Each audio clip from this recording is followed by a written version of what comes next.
You massage the universe's spine the way you twirl through time and leave shadows on the sun. My love is the wind song. If it is up to me, I'll never die.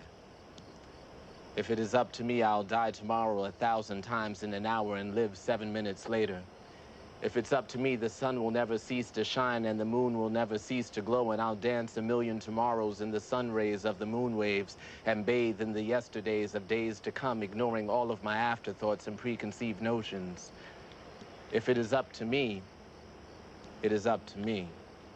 And thus is my love, untainted, eternal.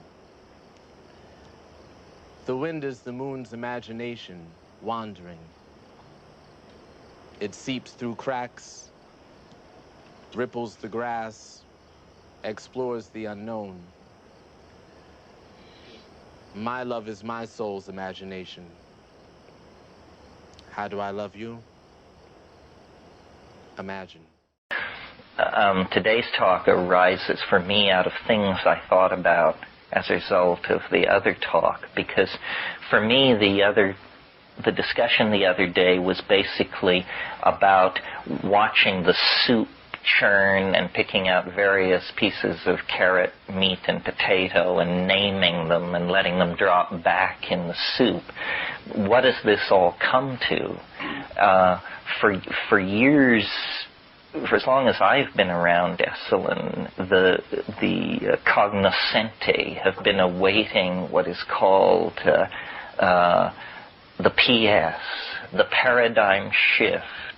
And it has been announced many times, cited in the parking lot, seen in the baths, and yet it's an incredibly elusive creature and never willing to really come out of the underbrush and be identified. And then there is the question, and what's so great about it? Well, we won't know that till we have it in our sights. But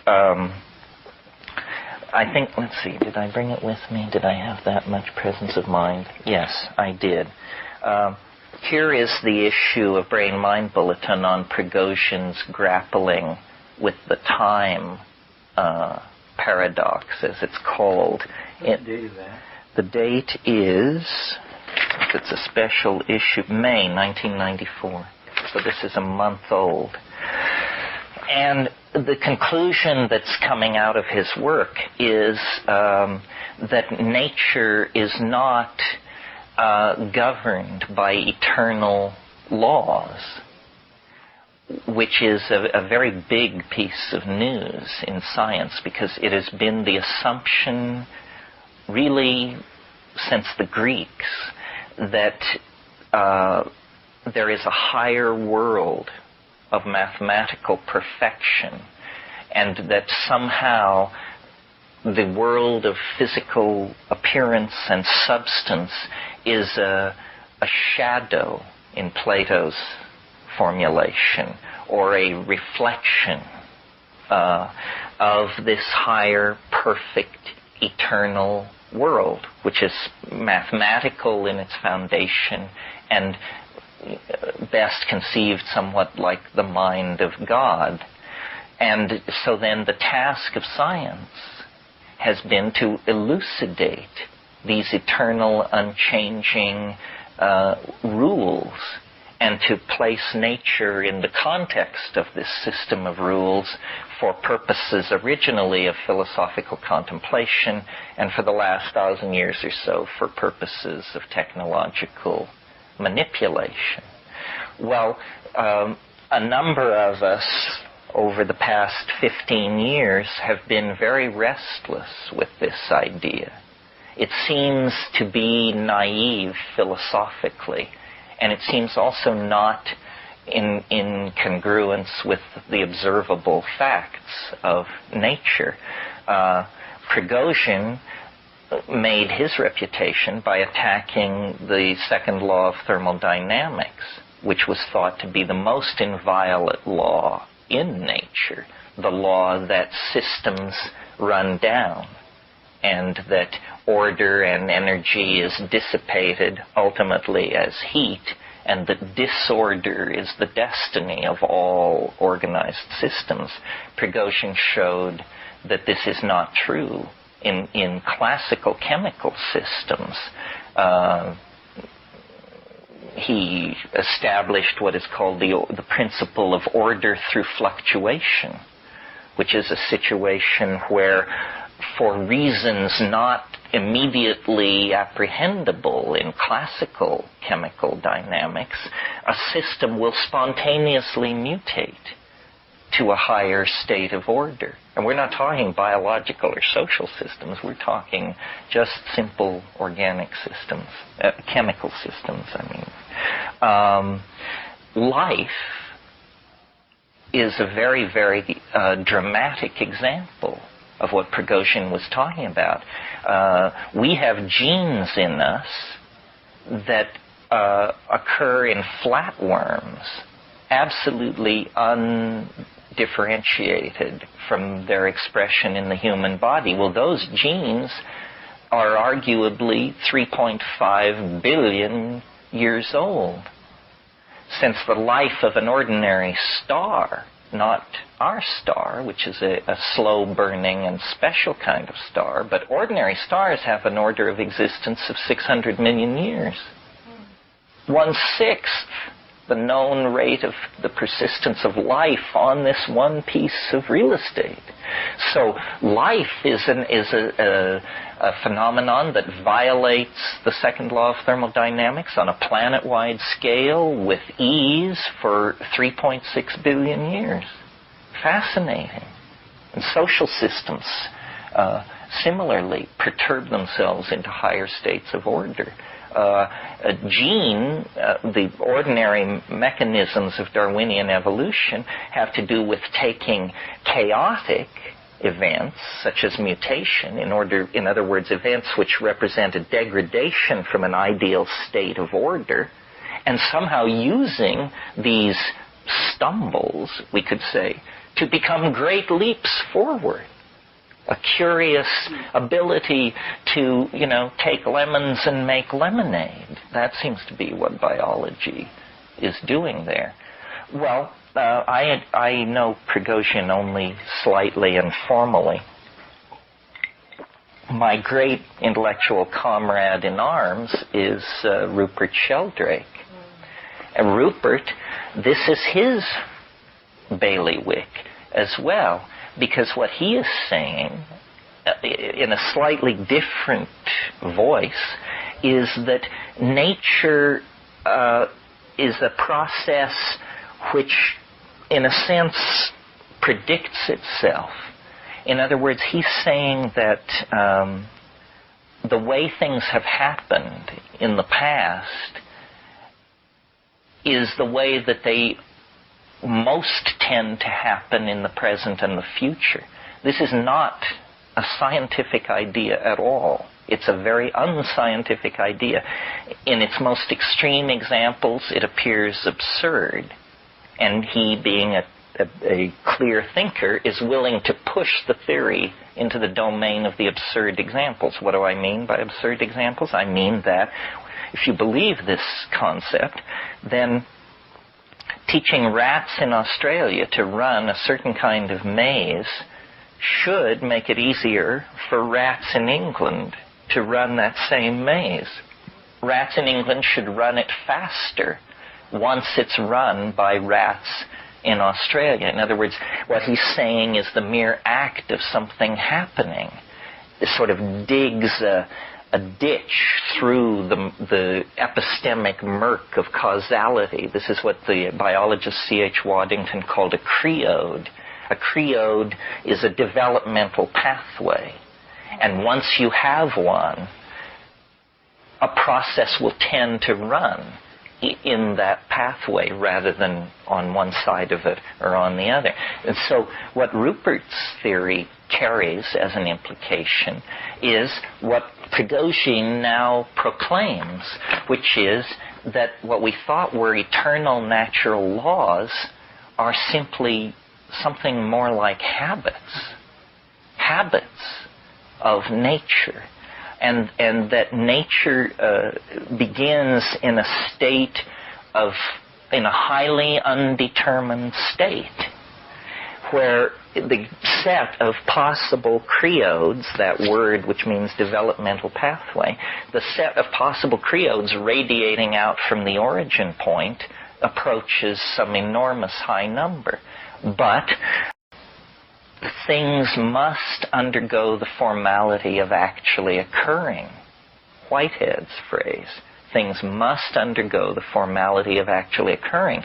So out of these many possible developmental creodes, a path will be chosen.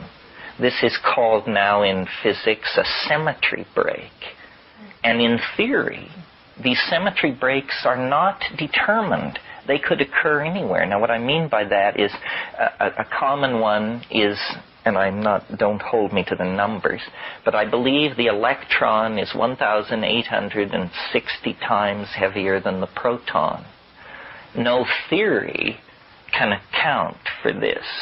There is nothing apparently magical about this being 1,800, so forth, times heavier than the proton.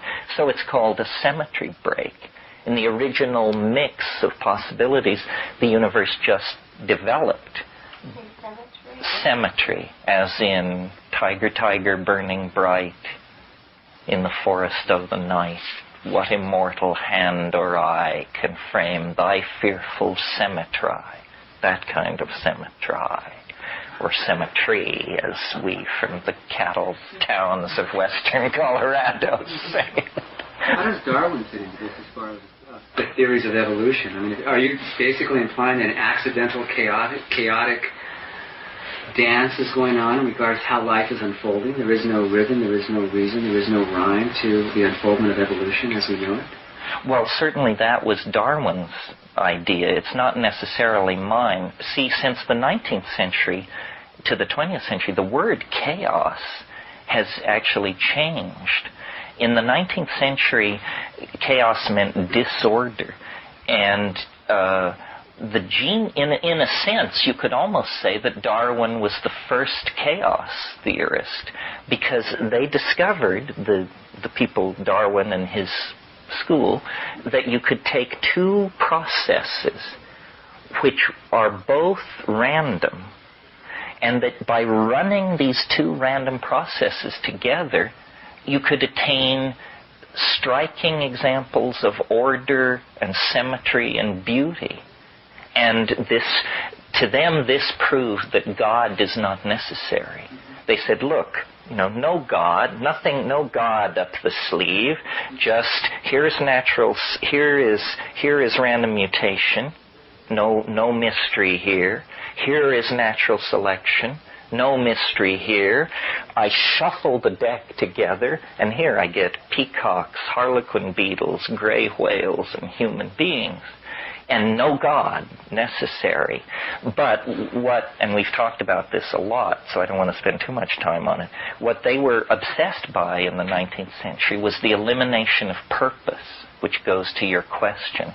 They were totally against the idea that there is a plan, God's plan, because they were very concerned to continue the tradition of free will that they inherited from French rationalism, and they felt they were holding the line against the Church of England. In a way, this brings me to what I wanted to talk about today, which was, there are many paths into this, but about the paradigm shift. And we've talked now for a few minutes about natural law versus the idea that the universe is some kind of evolving organism. And I want to talk about two opposed sets of terms.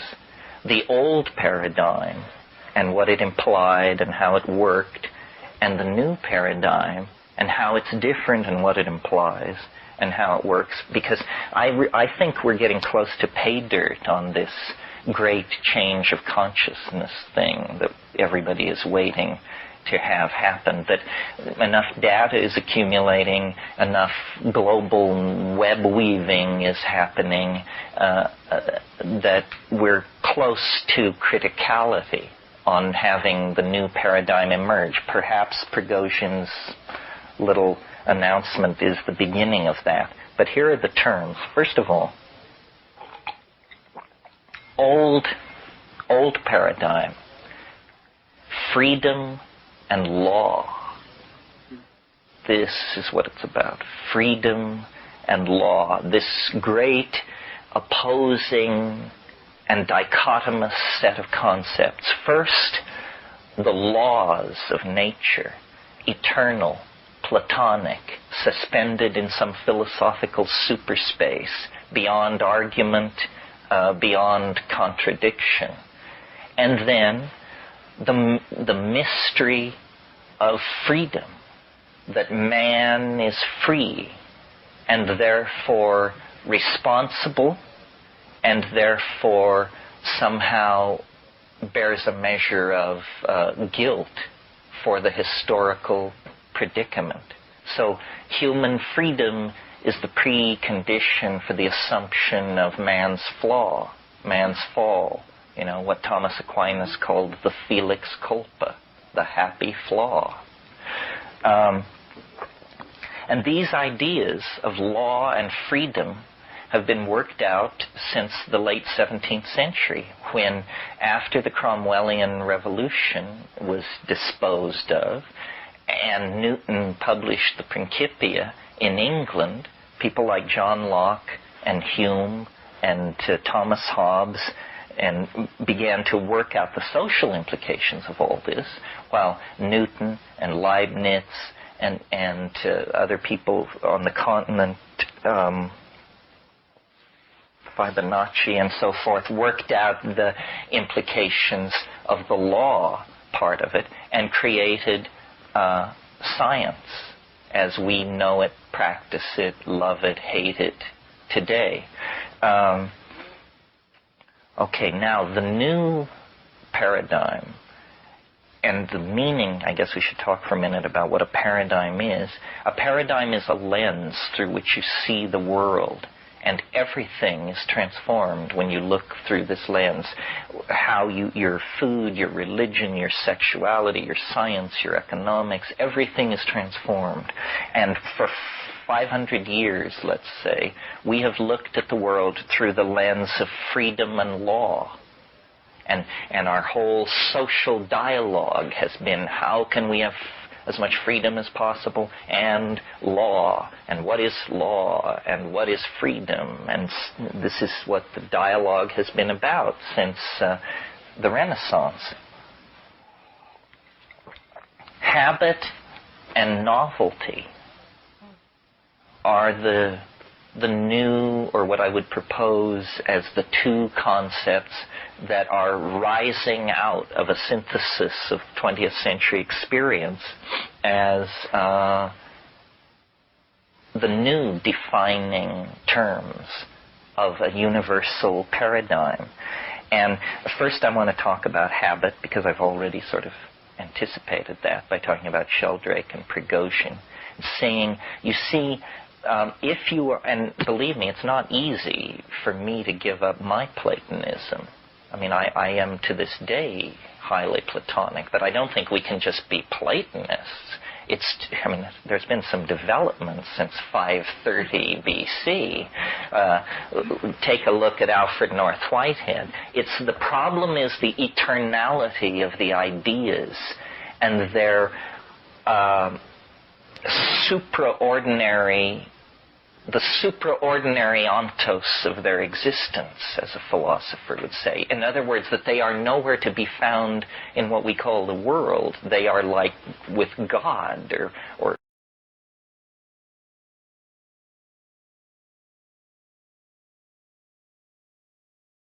or with the square root of -1, or something like that.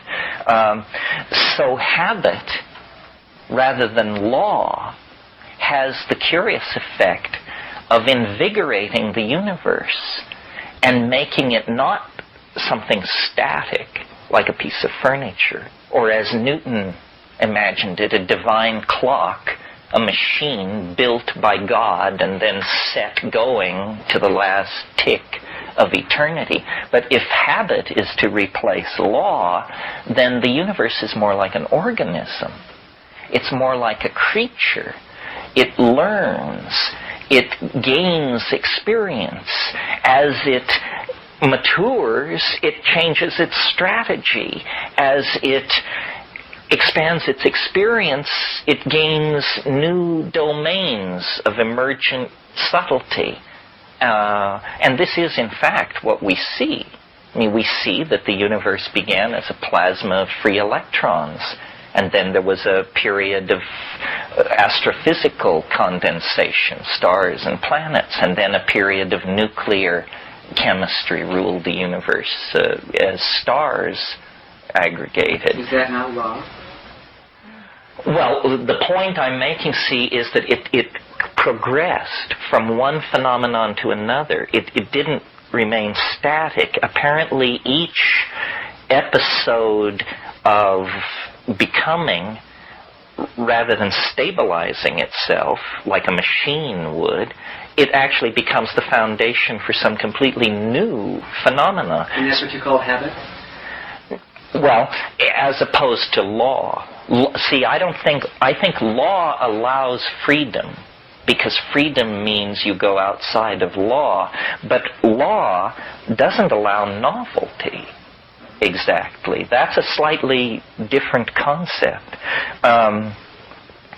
So if you take seriously this idea that the concept of law can be replaced by the idea of habit, then suddenly you're not in a Newtonian machine, a soulless cuckoo clock of natural laws. What you're inside is an organism. And since you are an organism, there is suddenly an enormous dimension for empathy. You can understand then, I feel, I strive, I know hope and disappointment, and I can therefore transfer these qualities to the dynamic of the world around me. And this is very important. Again, recall that what we're talking about is why one paradigm replaces another. This is very important for us as a species to get in contact with what we've done to the planet. If the planet is a thing, you can basically use it. If it's an organism, then you must relate to it the way you would relate, to another person, or at least to a fine animal or something like that. Can I ask the question, how would you Sure. suggest I would go from a law, looking through the paradigm of law, into the paradigm of habit, and how I'm seeing and experiencing the world? What would you suggest in my perceptual approach to the world around me? Okay, well, that's next. Okay. And this is probably the most controversial part of all this. It was very important when this when this freedom and law dichotomy was set up. Every paradigm has a hidden or secret agenda. And what lies behind this freedom and law thing is Christian ethics. It's very important in Christian ethics, other than some fairly minor and screwball variants, to maintain the idea of human freedom. Because man cannot fall and be redeemed without the dimension of human freedom. And the dimension of human freedom is a precondition for guilt. Only the free can be guilty, because only the free are responsible for what they do. After all, if the universe is a determinism, then you do what you do because you couldn't do anything else. And so to expect you to take responsibility for that is a little weird. So it was very important to establish the idea of human freedom. And all our political systems are built on various adumbrations of this concept of freedom. Habit and novelty is a shift slightly east on this issue. There's a lot less freedom in the habit and novelty equation, and there's a lot less responsibility. And responsibility, Hui Po Yang, the 9th century Chinese alchemist, said worry is preposterous. Worry is preposterous. And then the exegesis explains that in order to worry, you have to know what's going on. If you don't know what's going on, worry is an absurd. I mean, it's like someone who knows nothing about automobiles worrying that their car may break down. It's immaterial. So, freedom is a very touchy subject, and I offer this in an exploratory manner. There are very respectable orthodox positions which would tell you that the creation of the ideal of human freedom and the way in which it has been enshrined and defended in Western political institutions is the crowning achievement of the civilization.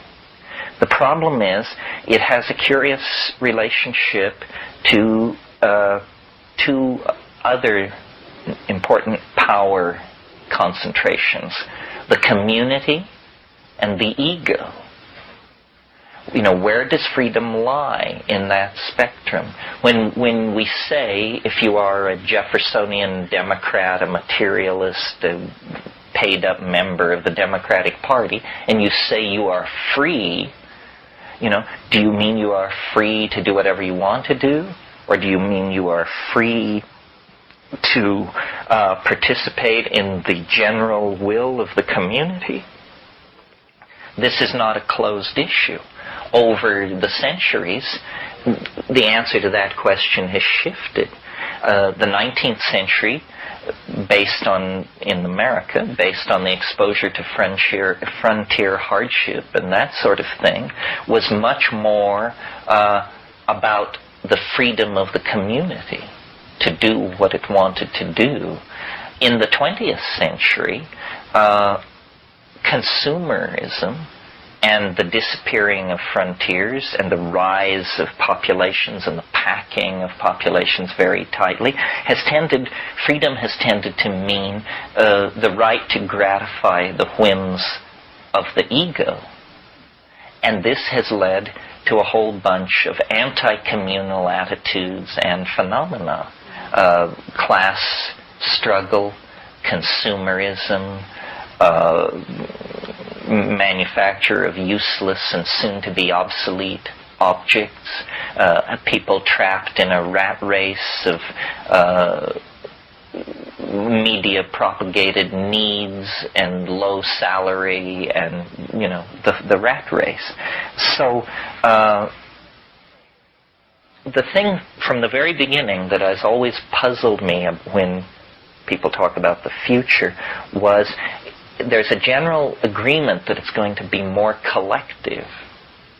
That, we talk in terms of the internet, we talk in terms of boundary dissolution, community, and yet the great metaphor for collectivism is now in ruins, Marxism. I mean, it's finished. And so there is no countervailing force to this freedom and law image at the moment. But I think that when community coalesces around the felt need to express community values, then the paradigm shift will be very close to happening. Now, when will that happen? Things will have to get a lot worse. Because you see, the paradox is that the people who can change the world, people like you and me, the upper 5% of the literate elites of the industrial democracies, we're the furthest away from the bad news. We're getting 3 squares and having a fine time. So somehow there has to be a sense of danger or impending chaos. And then we will, I hope, organize ourselves to get out of it. So are you saying the organism is reaching a point of transformation that would be very painful for many and not so painful for few? Or painful for all? Well, I guess that leads to the subject of change. change is in and of itself neither painful nor pleasurable. But, the Bob Dylan song that says, when you got nothing to lose. Well, a lot of people have nothing, and a few people have something.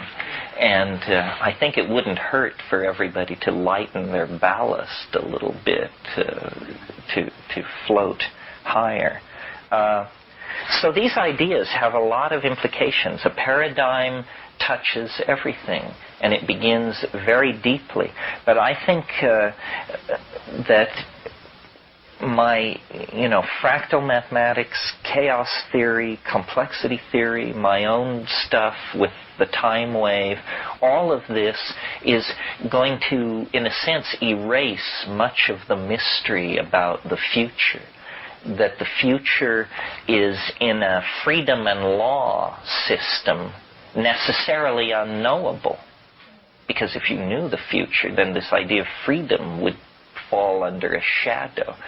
But if you replace freedom with the idea of novelty, and see then that no matter how unique a situation is, it was somehow preceded, announced, anticipated by earlier situations, then the anxiety that is built in to the freedom and law formulation disappears.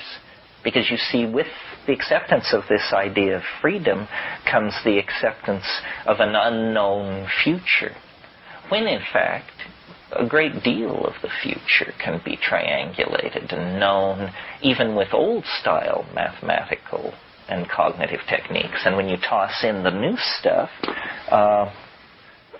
then we indeed have headlights on our vehicles, and it does throw a high beam into the future. So, novelty it does as well? Well, novelty replaces freedom in that freedom is this idea that anything is possible and that you create it. And novelty is the idea that sometimes interesting things are possible and you are more like the gifted recipient. It embeds you more. Freedom is a fairly alienating concept. This is what modern existentialism understood. That woman, can't remember her name, Margaret Greene, who wrote that book, Dreadful Freedom, talks about how, once you embrace freedom, a great deal of supportive structure fell away, which the existentialists embraced as a necessary confrontation with man's situation in the cosmos. But I think they were pessimistic. Sartre's ultimate formulation of all this was, he said, nature is mute. Well, nature is not mute. That's ridiculous. How could somebody get so tweaked around as to hold that position? I don't believe it. Nature is not mute. Nature is the available statement for deconstruction on the nature of being. I mean, if you don't believe that, then you're an existentialist and you believe that human freedom is the proper domain of becoming. But this has not led to very happy. I mean, I see that as a prologue to some kind of fascism. The Nietzschean super will is in there someplace. But I think native peoples, aboriginals, if you could explain these two things, freedom and law, they're not going to get freedom and law. An Amazon tribe wouldn't have a clue. But if you talk about novelty and habit, this they understand. This is what life is to anybody who's paying attention. While freedom and law both are high-flown abstractions that come out of a very special philosophical agenda that by the time Hume and Locke and John Stuart Mill got to it, it was 2,000 years old. Most of the time, novelty as a word and habit as a word is a put-off. I mean, to think about those, I think in our culture, for me, has always is something that I've moved away from. You mean that novelty sounds trivial? Novelty has seemed superficial, and habit has seemed something that I have no control over. It's something that I do over and over and over and over and over again. Well, in a sense, yeah. So it's interesting that you're using law and freedom in my life. I mean, in a certain sense. Well, everybody who ever had a civics class, law and freedom. Right. So it's interesting to. Well, I should explain, because since you bring it up, it may be in other people's minds. The reason I use the word novelty is because I'm a great fan of Alfred North Whitehead, who was probably the last and greatest of the Platonists. And he has a theory which is put forth in Process and Reality, which is his life's work, magnum opus, in which novelty is the word he wants to use, because he says, there is out of the background of what has been emerges the unique. And he, as I felt that what we call nature is a habit, a novelty-conserving engine. That what nature glories in is novelty.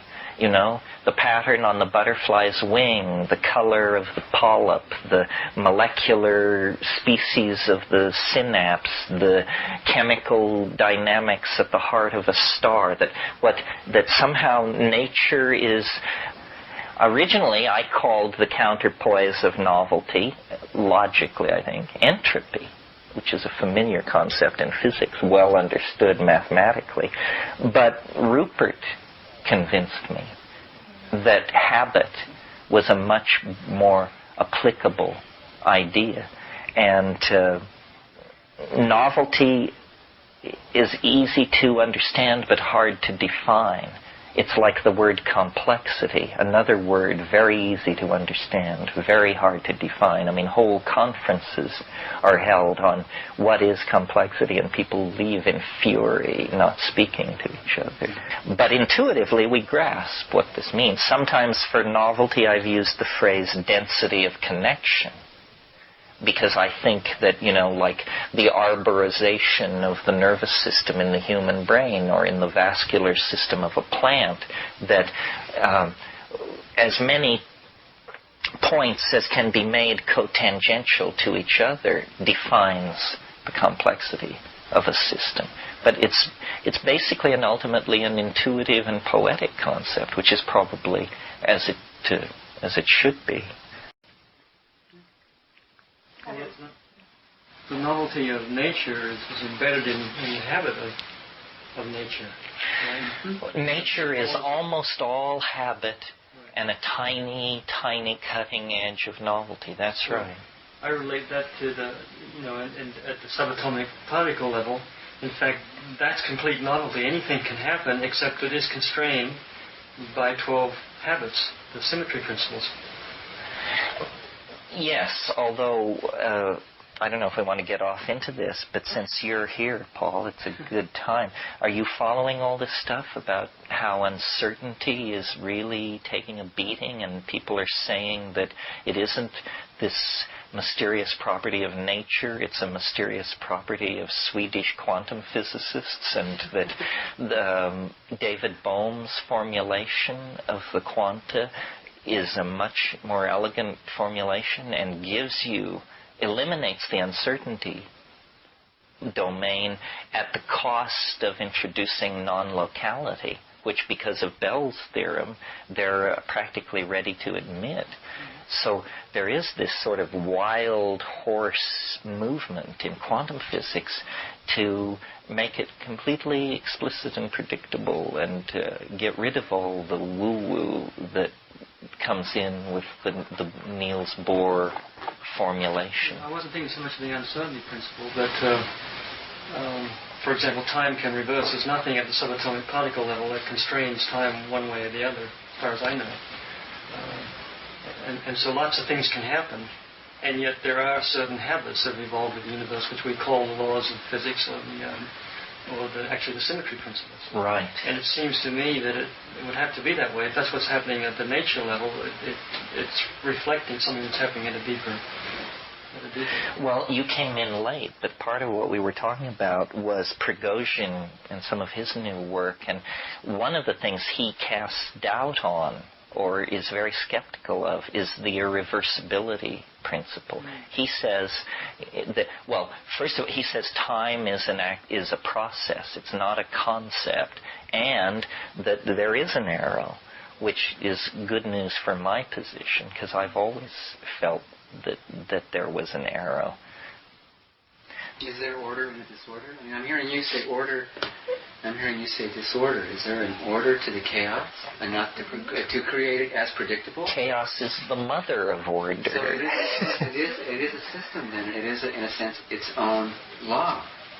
Well, yeah, one of the things that I have down here to cover, but we haven't sort of steered near it, but that does it, is if we go... I mean, for a scientist, here's the real difference between what freedom and law means and what novelty and habit means. The way science has been done since Newton is through probability theory. You get this with Cantor and these people. Probability theory is a very, very necessary tool for science, but it may be a bogus assumption about nature. Let's think about probability theory for a moment. Here's how it works. You want to know how much electricity is flowing through a wire. You carry out 1,000 measurements. You add them together. You divide by 1,000. You now say, this is how much electricity is flowing through the line. Well, but it's entirely possible. But if you look back through the 1,000 measurements you made, not one will be the same as this average value, which you're now holding up and saying is how much electricity is flowing through the line. Not one of your measurements confirms your final conclusion. But people say, well, but, induction and accumulation of sample and averaging. Averaging is what's going on here at the center. And the key to using averaging with intellectual effectiveness is you're making an assumption that's very deep. And the assumption you're making is that time is invariant. Well, that is simply an assumption. It is the centrally untested assumption of science over the past 500 years. Now, let's take something really important. I'm in agreement. I'm making with you to say that this is the amount of electricity that's flowing through at this particular point in time. Well, but the whole notion of science is not that we attain states of intellectual consensus, but that we have a true reflection of the phenomenon. So then here's a case where this becomes more important, the speed of light. The speed of light in the general and special theory of relativity is specified to be a constant. So, since 1908, the speed of light has been measured on this one planet with various devices. Not once has any device ever gotten a value exactly congruent with any other device. Never. Well, so then they rush forward, very flustered that you would even mention this embarrassment. And they say, well, you don't understand. It's the limit of the instrumentality. Well, but wait a minute. This is just a phrase some weasel lawyer scientist put together to explain why they weren't getting the right value. Because they're saying, okay, we're measuring the speed of light. Now, we're within 30 meters per second of where it was yesterday. Or this measurement is only off by 20 meters per second, 1 part in billions. But the point is, you're not getting the same measurement that you got yesterday. And so why are you saying that the speed of light is constant? Well, because the entire theory of relativity falls to pieces if you ever yield on that principle. And so then a person who was trying to do what in science is called save the phenomenon would say, well, let's plot the speed of light and see how much it's varying. Well, now, if it is in fact what is called the limit of the instrumentality that is causing this problem, then do we all agree that the values should cluster around a mean? In other words, this guy is 30 meters too fast. This guy in Australia, he gets 30 meters too slow. This person is 70 meters too fast. Right? The values would cluster. Right. But what do we actually see when we examine these variations in the speed of light? We see that from 1908 until 1975, and I'll explain why, 1975, from 1908 to 1975, the speed of light has apparently slightly increased. The values are not staying constant. They're drifting slightly upward.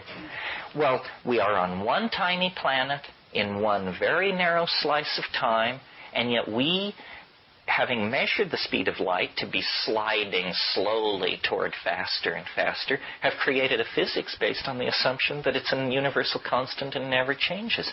Weird. Completely in contravention to the stated methods of science. Well, then what happens in 1972?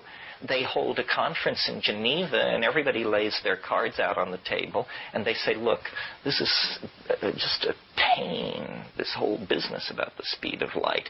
From now on, the International Geophysical Union will define the speed of light. And nobody should go and measure it. Don't do that. If you want to know the speed of light, flip open your handbook of physical constants, and we, the International Physical Union, have decreed that this is the speed of light. Weird.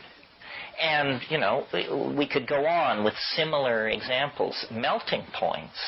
When a compound is created or isolated from nature that has never been created before, one of the first things you do with it is you, as a physical chemist, you determine its melting point. This then goes into a handbook that's published around the world of melting points. Well, the apparatus for doing melting point measurements hasn't changed greatly in 100 years. Melting points for certain compounds have fluctuated 3 degrees centigrade. We're not talking thousandths of a degree here. We're talking about all over the map kind of stuff. Rupert studied this.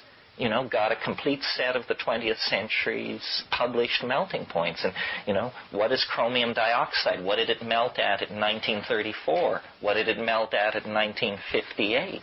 And looked at this, made charts showing many melting points rising with the measurements over time, took it to the editors of the publishing house that is in charge of all this.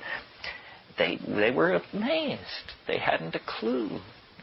It's a complete bafflement, unless you believe, you know, that these things are wavering and that everything is less, you know, not subject to eternal laws. Yeah. It's interesting that you said that the speed of light is accelerating, that these are all going up. I mean, everything seems to be increasing, as does novelty in your terms. As we go towards this time. Yeah, I mean, it's slight, but very suggestive. And when you think about it, if you really believe in eternal laws of nature, then you just have a philosophical mess on your hands. I mean, eternal laws of nature. The universe... The contradiction. Yeah, the universe is a finite thing. It burst into existence X billion years ago. Where are you going to say the laws of nature were before the universe existed? And don't forget, we're not only talking about laws of physics. That's one thing. What about the laws of gene segregation? Where were they before biology existed? What kind of a question is that to even ask? Clearly we're in a sort of a loop here of ignorance. It's ignorance that generates questions that have no meaning, you know.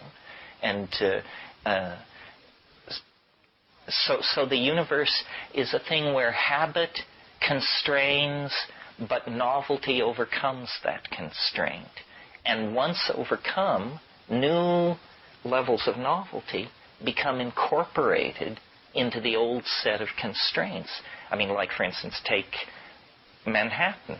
Manhattan is an incredibly novel addition to the geography of southern New York.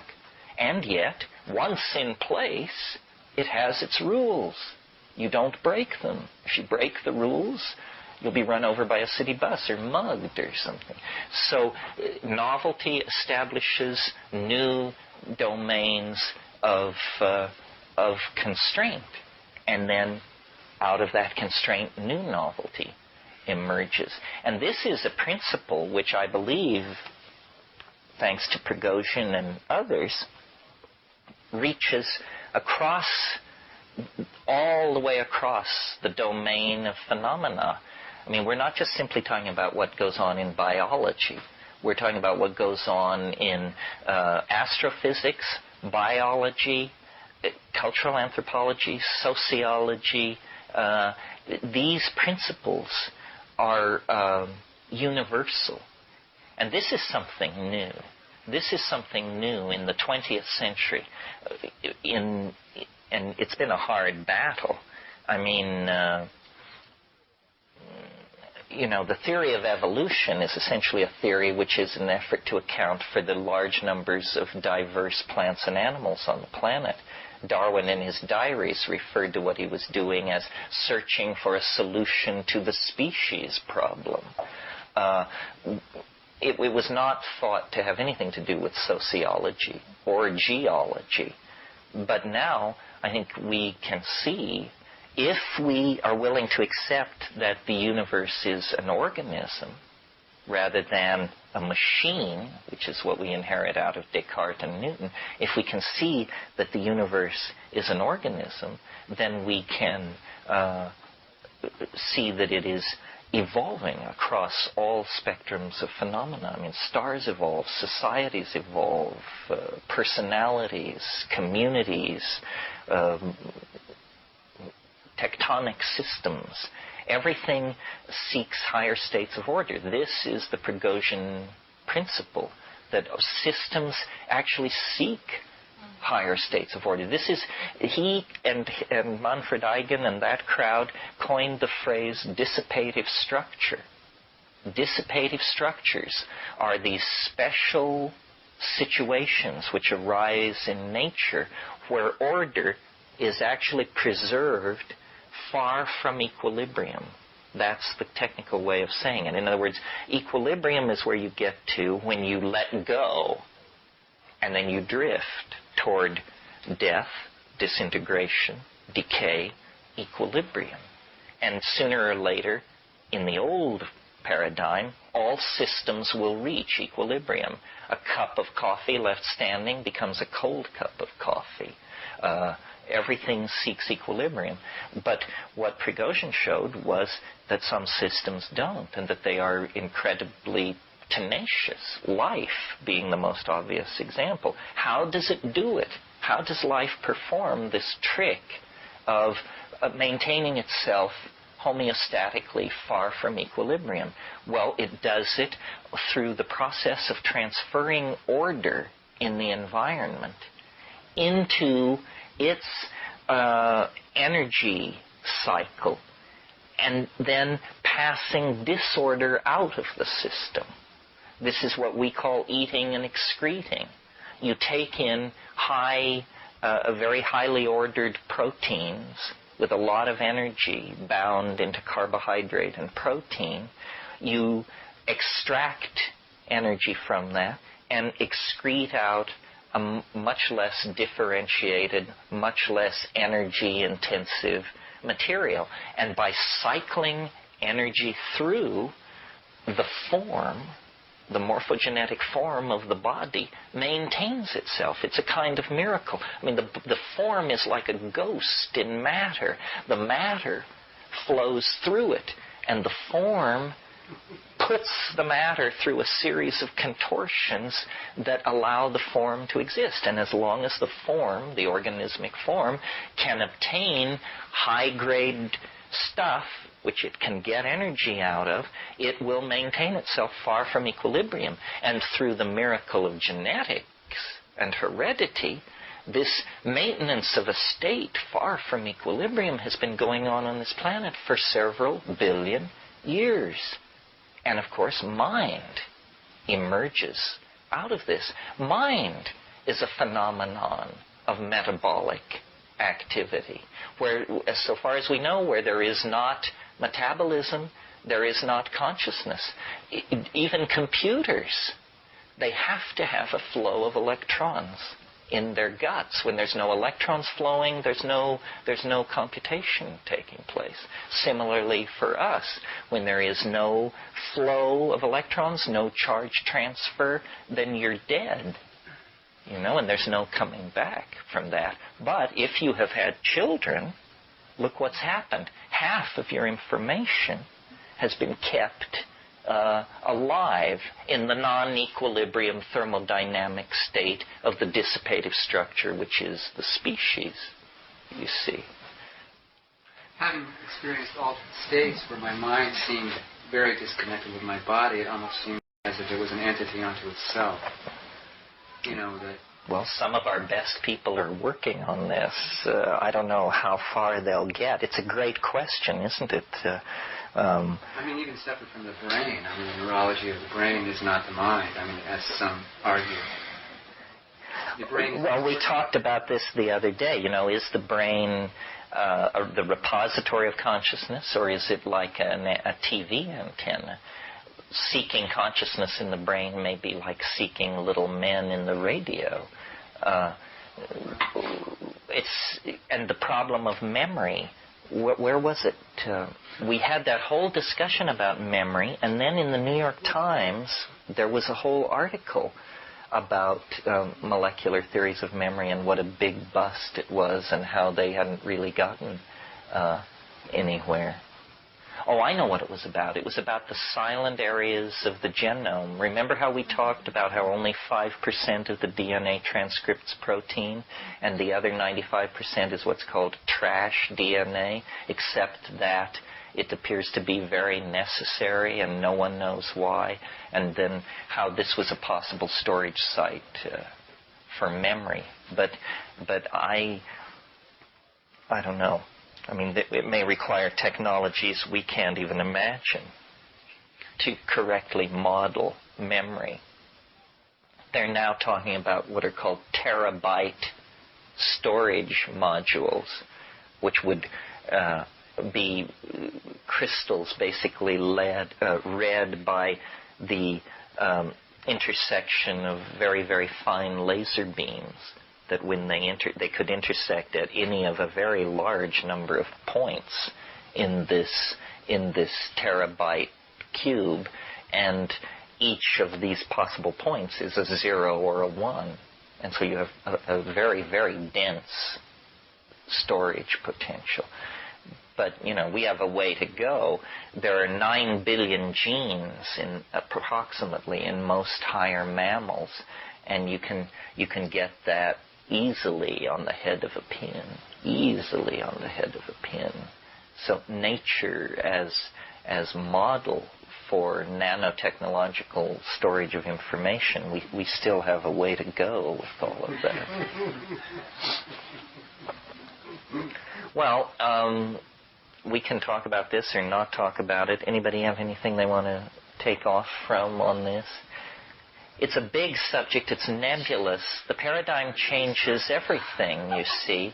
And the paradigms now come out of science. How we view nature determines how we view ourselves, how we plan our societies, and how we relate to the past. What you said about Kriya seems like habit, Kriya, that kind of falling into this rut and just continuing to channel along through it is the process that we've been basically going through. And as new ideas are spawned, new things, little pieces of novelty erupt along the path, because find new ways to jump out of our tracks and join in with other tracks and perhaps create new habit patterns for others to form on. And I'm fascinated by it. Fascinated by the feeling of it, the energy I got from what you were saying, and the sense that it's really just a matter of continually zinging out new ideas that's going to change us or transition us, rather what like Sheldrake's talking about. Once you've gone the maze, once you run the maze, everybody else is going to run the maze that much better. So each idea that you spawn, each idea that somebody spawns, is actually helping to make it so that it's going to continue to happen that much more. Yeah, well, we've talked here, not this year, but last year, about memes. You know what memes are? Memes are the smallest units of a concept. And they're like genes. The word is deliberately constructed to rhyme with gene. And so when I say every woman should consider having only one child, that's a meme. And that meme goes out into society where it competes with the family values meme, the gay lifestyle meme, the celibacy meme. They all compete like animals in an environment of information. And then some win and some lose. You know, like the meme of the 18-child family is not doing too well these days. Yet in 1800, the average American woman gave birth 13 times in her life. The average American. So memes come and go, and they compete, sometimes fairly with each other, sometimes not. I mean, a bad meme can gain ascendancy if you artificially enhance it by spending money. You hire a publicist, and then they say a bad idea is a good idea, and then the bad idea gains a certain coherency. So, yes, and under the influence of technological innovation and psychedelic drugs and cultural pluralism and all these things, more and more memes are being generated and released. Forms of, like shamanism is a meme, the I Ching is a meme, yoga is a meme, Chinese herbal medicine is another meme, and these things just furiously compete. And the ones with the most effective memes, whatever that means, always this mystery, the survival of the fittest, and then whoever survives you call the fittest. But it's forcing mutation of these very rigid, linear, post-Renaissance structures that have been put in place in Europe and derivative civilizations without ever being subjected to serious competition from other times and places. So that's part of what's driving us forward into the future. And the other thing is simply the availability of information. That this is the age when all secrets were told, or they are being told. I mean, if you're a standard user of the Internet, you actually know more about what's going on in the world than probably the director of the Central Intelligence Agency 15 years ago.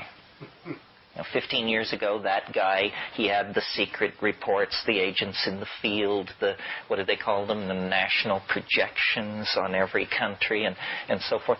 Well, now you have all that, and the democratization of information is a very interesting phenomenon. And it tends, I think, to replace freedom and law with novelty and habit. One of the great things about the Internet is how difficult it is to regulate it, how it's almost beyond anticipation. It's as big as the human imagination. So we've created a technology, unlike electricity, which we can control, that perhaps we cannot potentially control. The Internet. Well, I don't think we've ever controlled a technology. This is what McLuhan is all about. We did and sold it, is what I mean. Or educated us to, be a part of that. We recognized it, that we control. Well, but every technology carries utterly unpredictable consequences.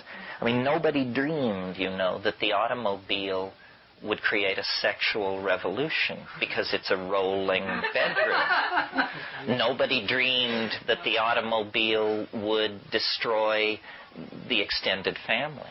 That people would move hundreds and hundreds of miles from the automobile created the suburb. And, McLuhan on print, he says that the linear uniform qualities of print created the very possibility of science, of the idea of ordered nature. Before the printed book, nobody demanded that nature be ordered. I mean, it was nice to be able to predict the movement of the stars, but the idea that the precision of stellar movement could be extended down to the oceans and the animal life, that's a post-Cartesian ideal for sure. McLuhan said that the citizen is a creation of print. The public is the creation. There was no public in the Middle Ages. You don't have a public unless you have books or their derivatives. The idea of audience, these things that are so basic to us, the idea of interchangeable parts in the manufacture of all kinds of objects, that's from print. So forth and so on. Similarly, television had hidden impacts on sensory ratios. McLuhan, strangely, his interpretation of television was that it restored us to a medieval sensory ratio. He said that print was an ear culture, and that television is an eye culture. That he believed the TV screen was more like a page of medieval manuscript than either was like a printed book. Because he said in the case of the TV screen and the medieval manuscript, you must look. You must look. In the case of the book, you do not look, you read. And reading is a completely different function than looking, and creates different ratios in the senses. The emergence of the laws of perspective in the late in the 1460s must have burst over the consciousness of European humanity like a paradigm change. When they first began doing perspective, they manufactured for the art schools in Italy these things called perspectographs that would project a recessional grid onto a canvas so people could learn how to do it. Well, we do it absolutely unconsciously. I mean, for us, the laws of perspective are a fact of nature, and yet they were discovered by an advanced group of thinkers less than 500 years ago. That's odd. What do you mean by you mean the laws of perspective, like that things farthest away from you appear smallest? Right, that was the breakthrough. So he said, gee, I never noticed that quite before. You're right. And, someone like Piaget has studied this phenomenon in the development of the drawing styles of young children, and believes then that a child essentially, in the spirit of the old saw that ontogeny recapitulates phylogeny, the child develops through these cultural phases, from the iconic hieroglyphic to the flattened, I can't remember the art historical term, and then, lo and behold, the perspective locks in and the child can see. Is that to say that kids who draw in the before they realize about perspective are not seeing perspective? That's the assumption.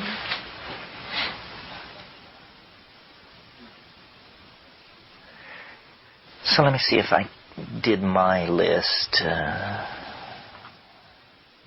didn't say transcending the calculus, but it's down here, but I think we've flayed the history of mathematics enough. Well, yeah. It's interesting how theology is going to show up in all this mix, because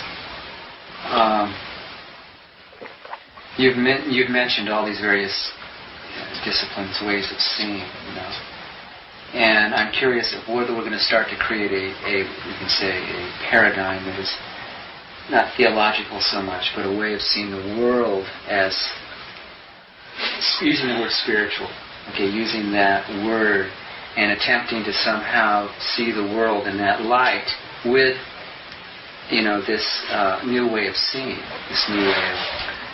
I'm curious how that will translate itself. The freedom and law bit, the God of that universe is the blind watchmaker, who made the universe, who set it going, and who went to Idaho or something. The God of the habit and novelty world is Gaian. Everything is pictured organismically. Everything is pictured as subsets, fractal subsets of other things. And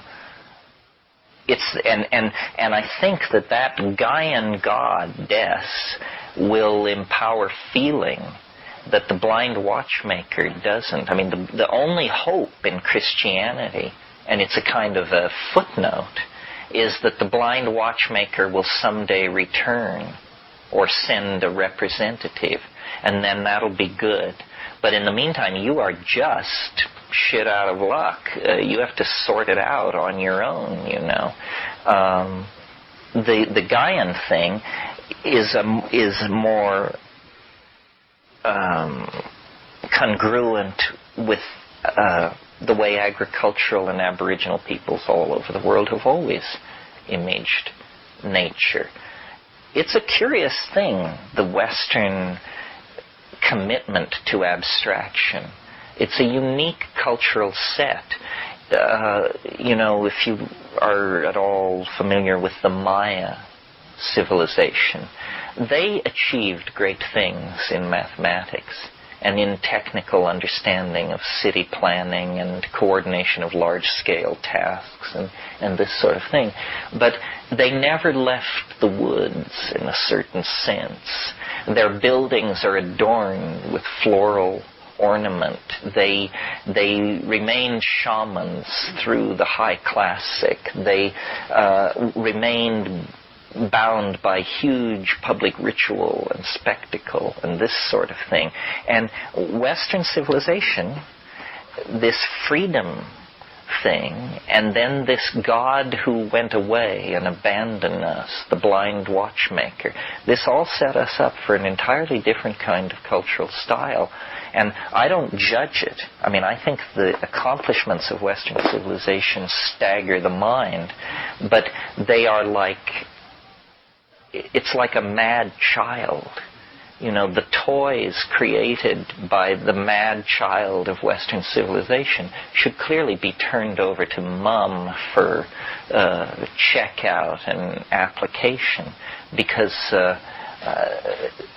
left in the service of the childish worldview of Western civilization, these things are just tools for polluting the environment, decimating the cities of your enemies, so forth and so on.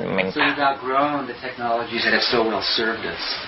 Yeah, I think it's very clear that technology has become a demon. Right. That probably the moment is, when the first atomic pile was lit. Right. And certainly at Alamogordo, Fermi was appalled. He said, this is a dark moment for the human race. In spite of the fact that it meant the end of fascism and all that, on a scale of 100, 1,000 years, it meant the genie was out of the bottle. Never again would human beings live without the power to wreck the planet. Well, so that's enough of that. Anybody want to say anything, or shall we pack it in here today? You can turn it any way you like, but I think it's interesting because there's been a lot of talk over the years about the new paradigm, and there have been small paradigms which have claimed to be it, and old wine in new bottles that's claimed to be it. But it's going to come from a re-examination of time And the whole idea of temporal invariance and of mathematical modeling of nature through the techniques derivative of the calculus, it isn't going to be that way anymore. What these fractal and chaos theory and complexity theory models represent is the first steps beyond the objects of Greek mathematics in 2,500 years. I mean, you know, we've been using the perfect circle, the perfect cube, the dodecahedron. All of calculus is based on the ellipses that can be sectioned from a cone. And now suddenly, entirely new strides. And it's a huge revolution. I mean, it's very hard to get it all in focus, what this all means. We were very fortunate to live through an age of enormous reappraisal. All right, thank you. Yeah, you want to say something? Actually, I was sitting where David was sitting the other day, and we talked a little bit afterwards. I don't know whether he's had a chance to talk with you. David Gelman? Yeah. No, we haven't talked. Well, he brought up something about the shaman, the artist, the magician, the sense of the other ways to accomplish some of the same goals, perhaps that science is going towards, and obviously the roots seem to be converging more, I think, than diverging. And I was just curious, at the time when he talked to you or brought up the question, you sort of talked on it a little bit, but it changed when we spoke afterwards. He said, I wanted to talk more. I was hoping we'd get back into the thing. About shamanism and art and magic? Yeah, the sense of what I guess the goals and the way they come through. And I know you think on more than just the level of science. Yeah, I'm a critic of science. I mean, I think it's an interesting artifact. But it shouldn't, it's become a tyrant. It's become the arbiter of all truth.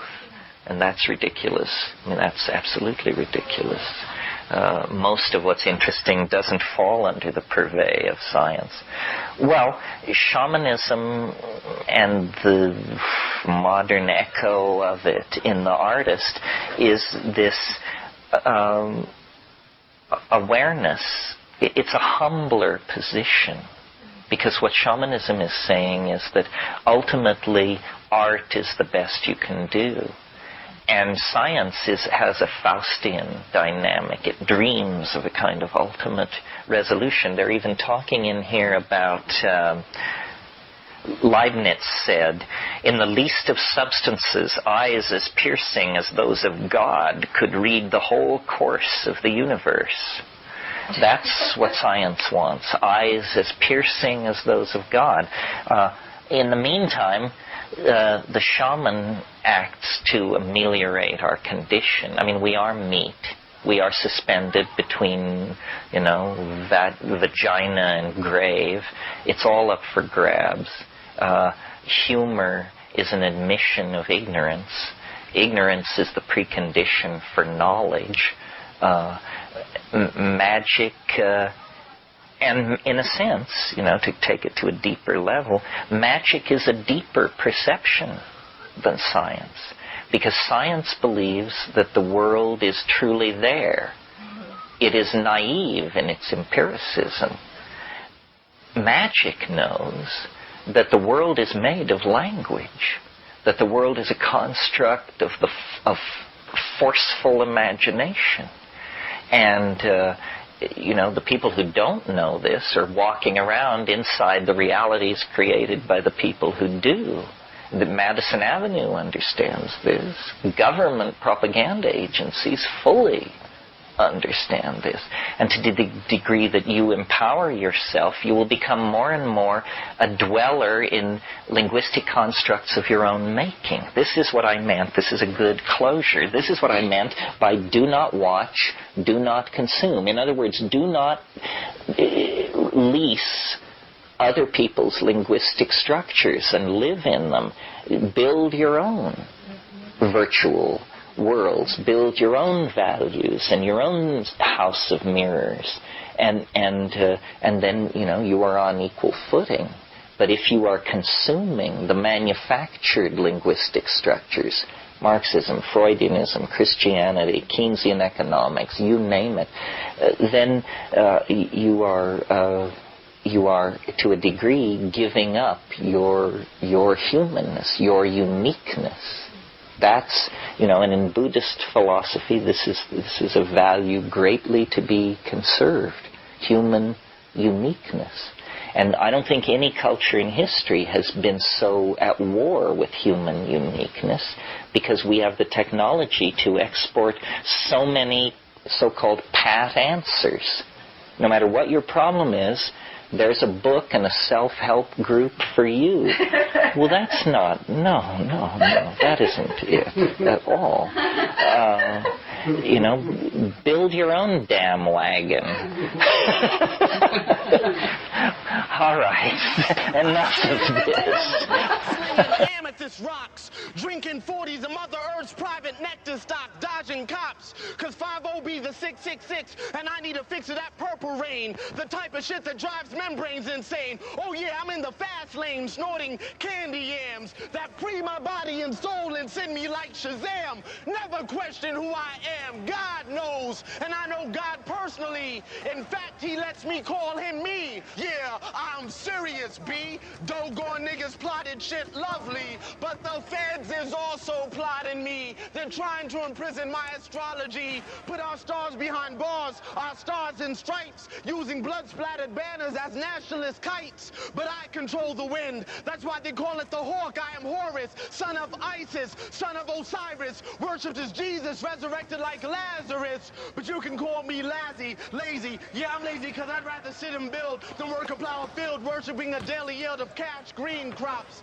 Stealing us was the smartest thing they ever did. Too bad they don't teach the truth to their kids. Our influence on them is the reflection they see when they look into their menstrual mirror and talk about their culture. Their existence is that of a schizophrenic vulture. Yeah, there's no repentance. They are bound to live an infinite consecutive executive life sentence. So what are you bound to live, nigga? So while you're out there serving the time and I'll be in sync with the sun while you run from the moon. Life of the womb reflected by guns. Worship of moons, I am the sun, and we are public enemies number one. One.